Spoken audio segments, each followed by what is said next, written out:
মধ্যপ্রাচ্যে যুদ্ধ শুরু হওয়ার মাত্র ১০ দিনের মাথায় ২৭,০০০ টন ডিজেল নিয়ে একটি ট্যাংকার চট্টগ্রাম বন্দরের জলসীমায় পৌঁছেছে। এর এক সপ্তাহের মধ্যেই আরও ৪টি ট্যাংকার আসার কথা, যেগুলোতে মোট প্রায় ১,৪৭,০০০ টনের বেশি ডিজেল রয়েছে। এমন সময়ে এই চালান বন্দরে পৌঁছানোর খবর এসেছে যখন সম্ভাব্য সংকটের আশঙ্কায় বাজারে আতঙ্কজনিত কেনাকাটা বেড়েছে। চাহিদা হঠাৎ বেড়ে যাওয়ায় পরিস্থিতি সামাল দিতে সরকার সরবরাহ কিছুটা কমিয়ে মজুদ ধরে রাখার কৌশল নিয়েছে। কিন্তু বড় প্রশ্ন হচ্ছে, মধ্যপ্রাচ্যে যুদ্ধ শুরু হলেও কেন বাংলাদেশে ডিজেল সরবরাহ পুরোপুরি থমকে যায়নি?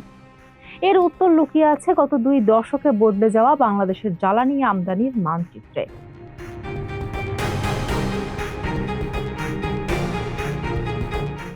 একসময় বাংলাদেশের ডিজেল আমদানির প্রায় পুরোটা আসতো মধ্যপ্রাচ্য থেকে। বিশেষ করে কুয়েত ছিল সবচেয়ে বড় সরবরাহকারী। জাতীয় রাজস্ব বোর্ডের তথ্য অনুযায়ী ২০০৬ থেকে ২০০৭ অর্থ বছরে বাংলাদেশ পেট্রোলিয়াম কর্পোরেশন বিপিসি যে ডিজেল আমদানি করেছিল, তার প্রায় ৯১% এসেছিল কুয়েত থেকে। ভারতের অংশ ছিল মাত্র ৯%। অর্থাৎ তখন মধ্যপ্রাচ্যের জ্বালানি সরবরাহে সামান্য কোনো সমস্যা হলেই বাংলাদেশের জ্বালানি নিরাপত্তা বড় ধরনের ঝুঁকিতে পড়ার আশঙ্কা ছিল।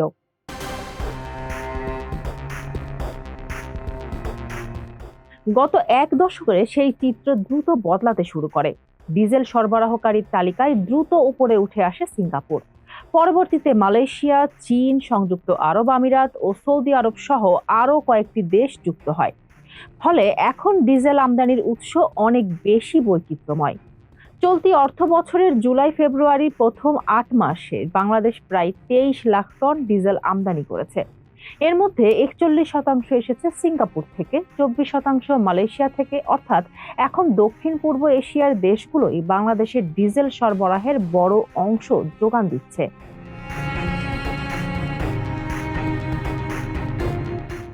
ডিজেল আমদানির আরেকটি বড় পরিবর্তন এসেছে ভারতের সঙ্গে জ্বালানি সহযোগিতায়।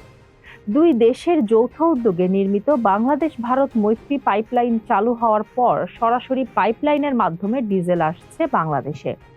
প্রায় ১৩০ কিলোমিটার দীর্ঘ এই পাইপলাইনের মাধ্যমে ভারতের নুমালীগড় রিফাইনারি থেকে ডিজেল সরাসরি দিনাজপুরের পার্বতীপুর ডিপোতে পৌঁছে যায়। পাইপলাইনে তেল পাঠানোর মাত্র ২ দিনের মধ্যেই চালান বাংলাদেশে পৌঁছে যায়। চুক্তি অনুযায়ী বছরে প্রায় ১,৮০,০০০ টন ডিজেল এভাবে আমদানি করা সম্ভব।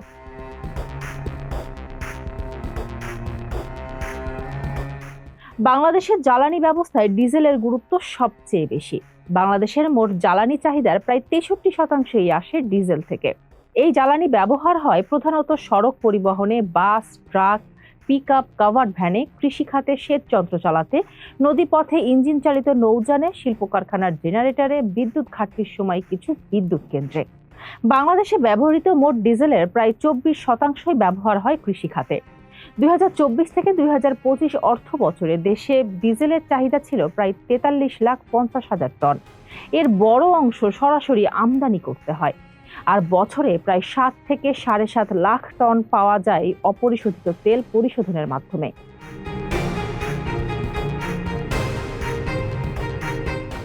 বিশেষজ্ঞদের মতে মধ্যপ্রাচ্যে বড় ধরনের সংঘাত দীর্ঘায়িত হলে জ্বালানি বাজারে অস্থিরতা তৈরি হওয়ার আশঙ্কা থাকে। তবে বাংলাদেশের জন্য স্বস্তির বিষয় হলো, এখন আর দেশটি একক কোনো অঞ্চলের উপর নির্ভরশীল নয়।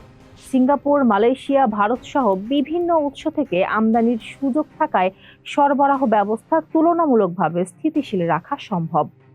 তবু আন্তর্জাতিক বাজারে দাম বেড়ে গেলে তার প্রভাব থেকে পুরোপুরি মুক্ত থাকা কঠিন। ফারজানা হাসিন, মানবকণ্ঠ।